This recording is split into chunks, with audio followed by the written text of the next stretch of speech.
नमस्कार। Astro engineer channel में आप सभी का नमस्कार हार्दिक निखिल जी। स्वागत है। मेरे साथ है एस्ट्रोलॉजर रितेश। आज हम बांग्लादेश के हॉरोस्कोप पे कुछ डिस्कशंस करेंगे, जिसमें मेनली ये है कि जो दो हॉरोस्कोप्स अवेलेबल है इंटरनेट पे, दोनों में से कौन सा ज़्यादा रिलेवेंट है और कौन सा उनकी आने वाली दशाओं को रिप्रेजेंट कर रहा है और क्या फ्यूचर में होगा बांग्लादेश के साथ, और उसका करस्पॉन्डिंग इम्पैक्ट इंडिया के ऊपर क्या होगा। तो लेट्स स्टार्ट। रितेश, कहाँ से स्टार्ट करना चाहेंगे आप? मैंने जो हॉरोस्कोप इसका दोनों का एनालिसिस किया था, जैसे 16 दिसंबर 1971 सुबह 11 बजे का, और एक शाम को था करीबन अपने 4:30 बजे का। तो मुझे लगा कि जो मेरे को एनालिसिस के बाद पता चला कि भाई कुंभ लगन का हॉरोस्कोप इसका बिल्कुल करेक्ट है। कुंभ लगन वाला एग्जैक्टली, कुंभ लगन की हॉरोस्कोप इसकी एग्जैक्टली राइट चल रही है, क्योंकि इसके अंदर जो टाइम पीरियड बांग्लादेश का निकला है ना, वो बिल्कुल समय का है। क्योंकि इसने, अगर आप चेक करेंगे नॉर्मल टाइम पे, तो गुली का इनके लगन में है। इट मीन्स कि दशा आते ही और गोचर बदलने के साथ ही इनका गुलिक जो है वो इफेक्टिव होके इनको आज इनको नीचे की तरफ लेके जा रहा है। और ये ऐसा कंट्री है जो टाइम के हिसाब से अपने आप अपने फ्रेंड्स बदलता है। मतलब ये किसी का फ्रेंड नहीं है, बट फ्रेंड्स बदलता है। नॉर्मल हम जैसे कुंडली कुंडली देखते हैं, तो वैसे ही मुंडेन कुंडली के अंदर देखा देखा जाए ना, तो इसके लगन में शनि चल रहा है, सेकंड हाउस में राहु का गोचर आज की टाइम के हिसाब से चल रहा है, और सिक्स्थ हाउस में नीच का मंगल है। ठीक है ना। तो आप नीच का मंगल जैसे इसके गोचर में एंटर किया है, तो इसका काम अपने आप प्रभावित हो गया। क्योंकि इसका काम जो चल रहा था, टेक्सटाइल मिल्स वगैरह चल रही थी, वो सब एक्टिवेट खराब हो गई, प्लस राहु के ट्रायन में और आ गया। थर्ड चीज है कि लग्नेश के ऊपर भी देखा जाए तो तृतीयेश और दशमेश की दृष्टि पड़ी शनि के ऊपर। तो जिसने इसको वर्किंग के जितने पैटर्न थे सारे बंद कर दिए। तो अगर अपन आज के एनालिसिस के ऊपर करें, तो मैं तो इतना कहूंगा कि जो पीरियड इसका चला था, ये जो गवर्नमेंट हिली है इसकी, तो ये इफेक्ट एक छोटा इफेक्ट नहीं है। मेरे हिसाब से कम अब ये जो पूरा टाइम पीरियड निकलेगा, सूर्य की पूरी दशा निकलेगी, वो इसको या तो स्प्लिट भी कर देगी। क्योंकि सबसे बड़ी बात है कि लगन में गुलिक आना, और लगन में इसके मंगल भी बैठा है। बांग्लादेश की लगन कुंडली में मंगल बैठा है। मंगल पर से शनि का भ्रमण है, और अगले 18 मई के बाद से राहु का भ्रमण भी हो जाएगा। तो अननेसेसरी हो सकता है, ये वॉर लाइक कंडीशंस में अपने आप को डाल देगा ये ले जाकर। सेकंड चीज है कि इसका जो अपना ये कह सकते हैं यूरेनस का जो प्लेसमेंट है इसका, वो सिक्स हाउस, एट्थ हाउस में 6 नंबर राशि में है। ठीक है ना। और एक कॉमन सी चीज है यूरेनस के बारे में कि वो हमेशा एक रिवॉल्यूशन लेके आता है जिस जगह पे उसकी प्लेसमेंट होती है। तो अपन अगर इसके देखें, तो इसके जनता भाव से फिफ्थ हाउस, यानी कि पॉपुलरिटी इन पॉपुलरिटी के ऊपर जो है, इसकी जनता की जो पॉपुलरिटी है, या कि यानी कि इनके जो रेजिडेंट हैं, उनकी क्रेडिबिलिटी पे बहुत बड़ा प्रश्न चिन्ह अब लगने वाला है। और आज की डेट में जो अपना ये यूरेनस चल भी रहा है, वो भी मेष में चल रहा है। ठीक है ना। तो पूरा पूरा सिनेरियो इसका अपने आप बदलने वाला है। तो 7 साल आप ये आराम से मान सकते हो कि 7x 7 years ये स्प्लिट भी हो जाएगा। और जब भी ऐसी कंडीशन आती है, तो राष्ट्रों को कहीं ना कहीं पे ना अपने कुछ एरिए गंवाने पड़ते हैं या फिर जोड़ने पड़ते हैं। तो क्योंकि इसके जो यूरेनस 8वें भाव में बैठा है, तो 8वां भाव अपने आप में अपन देखें तो मृत्यु का घर है। तो मेरी एनालिसिस तो ये है कि ये स्प्लिट होगा 7 years में। शायद बांग्लादेश का कुछ और नाम हो जाए। एरिया वाइज डिपेंड करता है कि कौन कौन से एरिया से। अभी ये मैंने इसके ऊपर जो इनको, एनालिसिस किया। सेकंड चीज है कि जैसे वीनस ने है। हाँ बताओ। हाँ, अभी जो ये सूर्य की दशा चल रही है, इस 11 बजे की कुंडली के अनुसार ये 19 अक्टूबर 2028 तक है। और अभी उनको जो समय हम्म। चल रहा है वो है, सूर्य में राहु फिनिश हो गए, सूर्य में जुपिटर। तो जुपिटर जुपिटर में शनि का जो फेज चला है इनका ना अभी, ये आप ये देखोगे ना, इसको सपोर्ट दिख रहा है बट है नहीं। इसको सपोर्ट दिख रहा है कि मेरे को शायद बाकी लोग मेरे, जो कहते हैं ना अपन, मेरे संगी साथी जो भी हैं ब्रदरहुड में, मुस्लिम ब्रदरहुड वगैरह, इनको सपोर्ट कर दें। पर ऐसा होगा नहीं इनके साथ। सबसे बड़ी बात है कि आपका जो प्लेनेटरी पोजीशन घूमी है अभी फिलहाल में, वो प्लेनेटरी पोजीशन बिल्कुल इनको सपोर्ट नहीं कर रही कहीं पर भी। जनता इनके खुद विरोध में हो सकती है। आप आने वाले टाइम पीरियड में 4 फरवरी के बाद, एक डेट बता रहा हूं मैं आपको, 4 फरवरी के बाद आप चेक करोगे ना, तो जनता इनके अनफेवर में जा सकती है। उसका रीजन भी है, गुरु मार्ग भी हो जाएगा, और गुरु जहाँ बैठेगा वहां नष्ट करता है भाव को, तो भाव हानि करता है, तो भाव हानि की वजह से इसको प्रॉब्लम होने वाली है। सेकंड चीज है कि भाव हानि का दूसरा प्लस पॉइंट बन रहा है 28 मार्च के बाद, जैसे ही शनि अपनी राशि पर परिवर्तन करेगा 29 मार्च को, तो वो इनके सेकंड हाउस में चला जाएगा, जहाँ राहु ऑलरेडी प्लेसमेंट है। तो शनि की जो तीसरी दृष्टि पड़ेगी वो भी पड़ेगी अपने पब्लिक स्थान के ऊपर, चौथे भाव पे। तो आप ये मान लो कि पब्लिक ही इनके रिवोल्ट कर सकती है आपस में। इनकी पब्लिक, जरूरी नहीं कि वो हिंदुओं पे या ऐसे ही रिवॉल्यूशन लाए, बट आपस में ये लिफ्ट हो जाएंगे, दो पार्टी आपस में ही टकरा जाए। तो वो कंडीशन इनकी बनने वाली है कंडीशन। और जहां राइट। तक रही इकोनॉमी का सवाल, तो आप ये मान लो कि अब 1.5 महीना ही बहुत होता है किसी चीज को नीचे उतारने के लिए। तो जो महीना आ रहा है जहाँ पे षटग्रही युति बनेगी एक तरह से इनके सेकंड हाउस में, तो एक तो इनके बोलने की वजह से, दूसरा इनके जो धन है जो इन्होंने इनके पास इन्होंने इकट्ठा किया है जो भी इतने समय के अंदर, वो वेस्ट होता हुआ नजर आएगा। And right. Third most point जो है, सितंबर मई 18 के बाद जैसे ही राहु इनके लगन में आएगा और उसका मंगल पर से भ्रमण होगा, तो आप ये समझ लो ये नेबर के साथ कहीं ना कहीं एक इन्वॉल्वमेंट इनकी अपने आप आएगी। वो वॉर लाइक सिचुएशन, क्योंकि राहु मंगल एक अंगारक दोष है, तो अंगारक दोष बनेगा, तो वो कहीं ना कहीं इनको इफेक्ट करेगा बड़े लेवल ठीक है, इसमें मुझे एक पे। चीज जी। और लगती है रितेश, कि जैसे ही राहु और केतु का गोचर होगा, तो जो हम डिसइंटीग्रेशन ऑफ द कंट्री की बात कर रहे हैं कि बांग्लादेश का विखंडन हो जाएगा या कुछ टुकड़ों में बट जाएगा, वो इसलिए भी लगता है कि केतु अष्टम से सातवें घर में आ जाएंगे विखंडन के भाव में, और अपने आप को विखंडन के कारक हैं। और राहु मंगल सामने उसके हो जाएंगे, तो युद्ध के कारण कुछ विखंडन पॉसिबल है। केतु काटता है, तो केतु बिल्कुल। उस कंडीशन से ये चीज लगती है कि केतु का जो गोचर होगा आने वाले 1.5 साल में, ये बांग्लादेश को तोड़ने की स्थिति में है। और वैसे भी सूर्य की महादशा जो चल रही है, सूर्य खुद इस कुंडली के लिए तो मारक भाव है, और दूसरे 11वें में बैठे हैं। पर ठीक है, वो 11वें में बैठने से उनको लाभ कहीं से तो होगा, पर है अपने आप में मार्केश। तो सप्तम और 11वें का जो अब मैं कनेक्शन आपको बन दो रहा तीन चीजें, नहीं नहीं, मैं आपको दो तीन चीजें और बोल देता हूँ। सूर्य एक्चुअली इनका बहुत ही वीक है सबसे पहले तो। है। हाँ। इनका सूर्य वीक है, ठीक है ना। ऊपर से केतु के नक्षत्र में सूर्य है, ठीक है ना। नॉर्म इसकी जो प्रेजेंट हॉरोस्कोप है उसके अंदर, तो आप ये मान सकते हो कि ये जो इनके जनक हैं, ये उन्हीं को सपोर्ट नहीं करते। पिता जब, मतलब सूर्य अगर कमजोर हो गया, तो एक तरह से डिसरेस्पेक्ट होता है अपने पिता के प्रति। नॉर्मल हॉरोस्कोप अगर अपन पर्सन टू पर्सन चेक करते हैं, या अनबन कह सकते हो उसको अपन, आज की भाषा में बोले अनबन भी हो सकती है पिता पुत्र। तो वैसे ही इनके जो जनक थे, जैसे कि ईस्ट बंगबंधु, जैसे पाकिस्तान। मुजीबुर रहमान वगैरह। जी जी। तो जो उनके प्रति इनका डिसरेस्पेक्ट अपने आप जाग गया 2022 के बाद से, जब से ही सूर्य दशा लगी, तो इनको लगा कि ये वो कौन पर्सन थे जिन्होंने हमें आजादी दी थी, हम तो खुद ही आजाद हुए। अपने आप सूर्य उनका हो गया। सेकंड चीज है कि सूर्य राहु कॉम्बिनेशन के नवमांश के अंदर भी बैठा हुआ है, फोर्थ हाउस में। तो हम्म। इनकी एकदम से, क्योंकि मेष राशि का है, तो इनको एकदम से हाईलाइटेड नेशन हो गया अचानक से।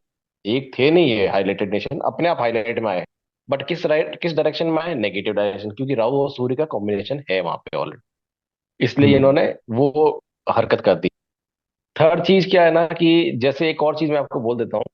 अभी जैसे आपने सुना होगा, इन्होंने कुछ अमाउंट ये मांगा है लोगों से कि भाई हमें कुछ अमाउंट चाहिए, खाने के लिए भी, हर चीज से भी, खाने की सप्लाई वगैरह के लिए।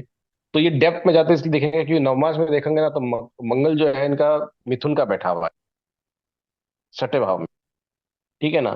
तो लड़ाई वड़ाई तो ये करेंगे, मगर मिथुन का मंगल का कोई ऐसा अभी तक मैंने इफेक्ट नहीं देखा, जबकि उसका पक्का घर जरूर है।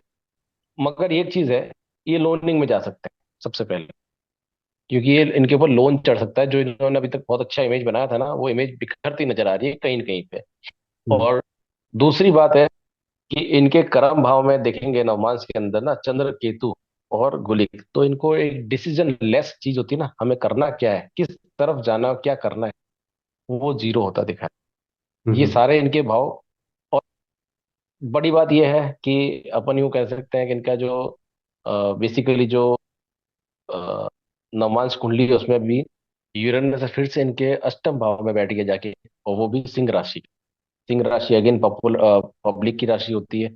वहां जाके बैठ गया, या राजा के खुद की हो जाती है राशि, वहां जाके बैठ गया, तो वहां पे भी रिवोल्यूशनरी भाषा अपने आप प्रकट हो जाती है इसको मेरे ऐसे हिसाब भी से। देख सकते जो हैं चीजें कि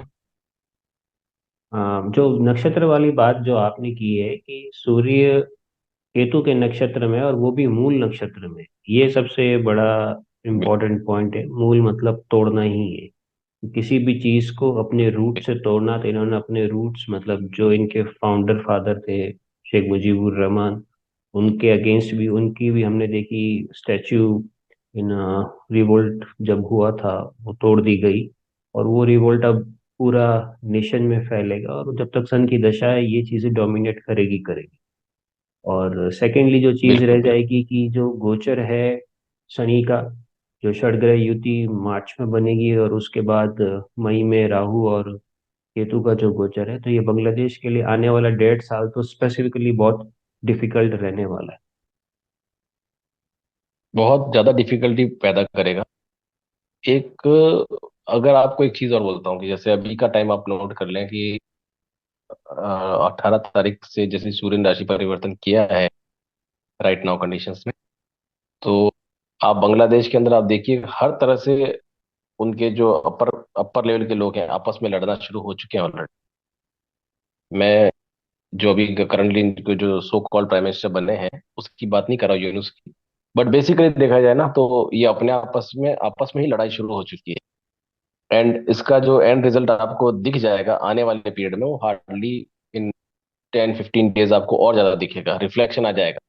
हम्म। ये this country has no future for near about. And इसकी जो पब्लिक है, सबसे ज्यादा तकलीफ आएगी इसकी पब्लिक के ऊपर।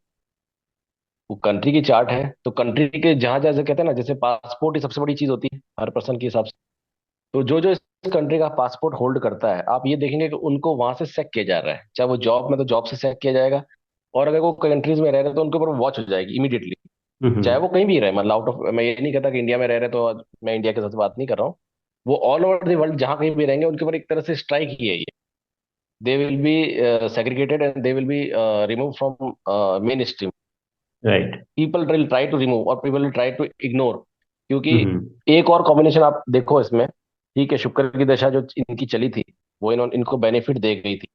ठीक है ना, क्योंकि शुक्र इनका भाग्य का मालिक था, तो भाग्य से इन्होंने पिछले 20 बरस में जो करना था कर लिया। ठीक है ना। और सूर्य के साथ मेरा सूर्य नक्षत्र में था, तो वो भी चलो बेनिफिट मिल गया इसको, एक बड़ी अच्छी रेपुटेशन मिली। Bangladesh is a good country. But second again one more thing, आप देखेंगे कि बुध और जुपिटर का कॉम्बिनेशन इसके 10th हाउस में बैठा हुआ है। बुध और जुपिटर का, जो अपने आप ये सजेस्ट, और छठे छठे घर का चंद्रमा भी साथ बैठा हुआ है। फिर से एक और आपके सामने आंसर है कि ये जो कंट्री है अगेन नीचे जा रहा है, क्योंकि ज्येष्ठ नक्षत्र के दोनों बैठे हैं। और 8वें भाव के हिसाब से देखा जाए, 8वां दूसरे भाव का, यानी कि एक बार पैसा चला गया तो कभी नहीं आएगा। तो इट मीन्स क्लियर कट है कि जुपिटर की दशा के अंदर जैसे अभी अभी आएगी, अ, 24 जनवरी 2025 के आसपास का पीरियड देखिएगा। इस समय पे ना ये बैंक्रप्सी की तरफ अपने आप इसने कदम चल दिया है ऑलरेडी अपना, नीचे हम्म। आने की तरफ। ये ऊपर ठीक नहीं है। जाएगा, नीचे की तरफ जा रहा है, और सितंबर ऑनवर्ड आप देख ही रहे नीचे जा रहा है धीरे धीरे करके, और ये नीचे ही जाएगा।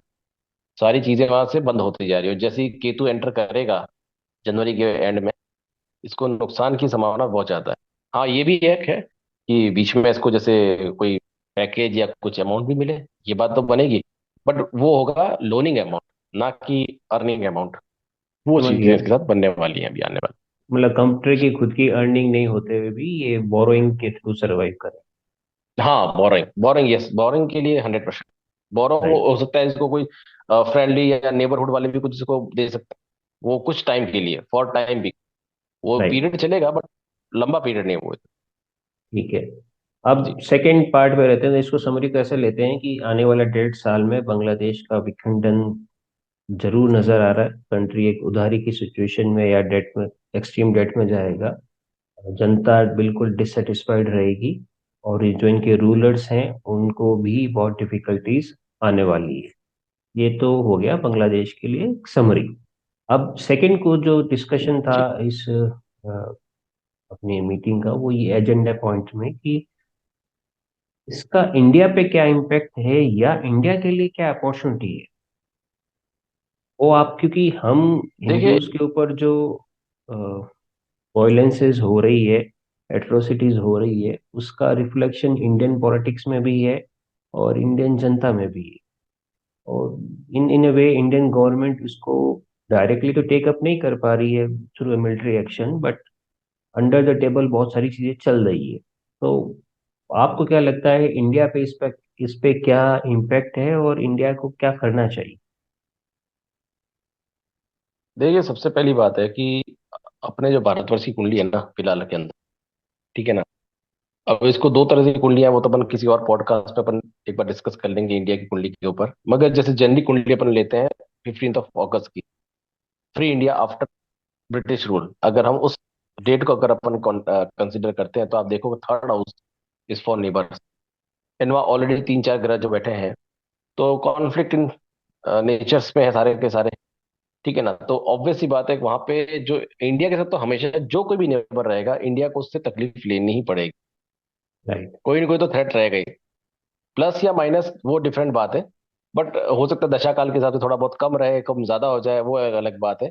जैसे बीच में जैसे करतारपुर का कॉरिडोर खुल गया था पाकिस्तान के साथ, या हमारे बीच में समझौता एक्सप्रेस भी पाकिस्तान चली थी, बट ओवरऑल क्या था, हम लास्ट 75 ईयर से 77 ईयर से हम उससे लड़ ही रहे हैं एक तरह से। But right. फिर भी कहीं ना कहीं तो हम कुछ ना कुछ आगे बढ़ रहे थे।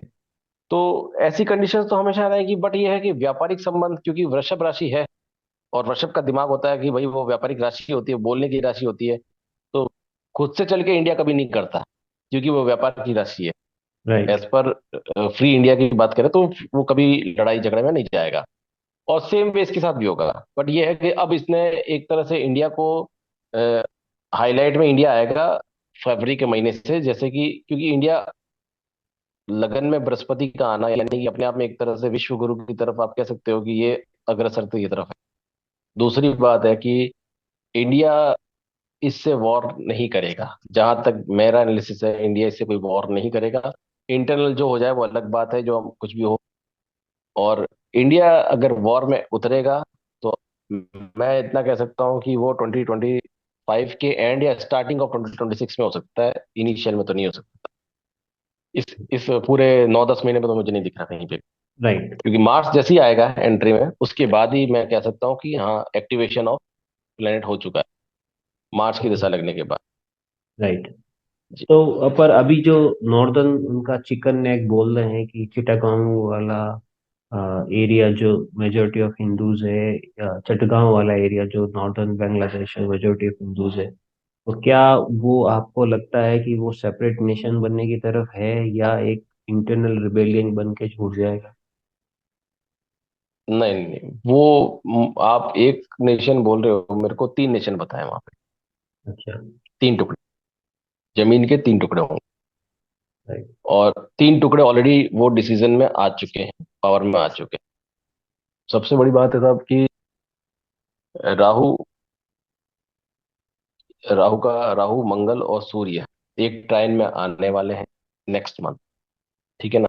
मतलब राहु के ट्राइन में एक राहु के सप्तम में पड़ेगा मंगल, और मंगल के जो नीच मंगल के साथ में ही इसका सप्तमेश सप्तम में बनेगा सूर्य का गोचर। हम्म। सूर्य जब मकर में आएगा राइट। तो आप वहां पे ये डिसाइड कर सकते हो कि अब जो और अगर मंगल वक्री भी होगा जनवरी में और मिथुन में आ रहा है, वक्री तो चली रहा है, मिथुन में आ जाएगा, तो उसकी आठवीं क्रूर दृष्टि पड़ेगी अपने ही अपने मेन उच्च की राशि के ऊपर, तो वो कहीं ना कहीं ये कॉन्फ्लिक्ट तो करेगा कि इसके टुकड़े करने हैं। और पूरा हम्म। खेल एक्चुअली जो चलेगा ना, पूरा पूरा वो खेल वो एक्चुअली आपको दिखाई देगा जून के महीने में, कि इसके टुकड़े होने शुरू हो गए। ओके। मई जून का जो महीना लगेगा उसके बाद आप कह सकते हो कि इसको अपने आप झटके लगने लग जाएंगे कि अब मेरा से चीजें जा रही है।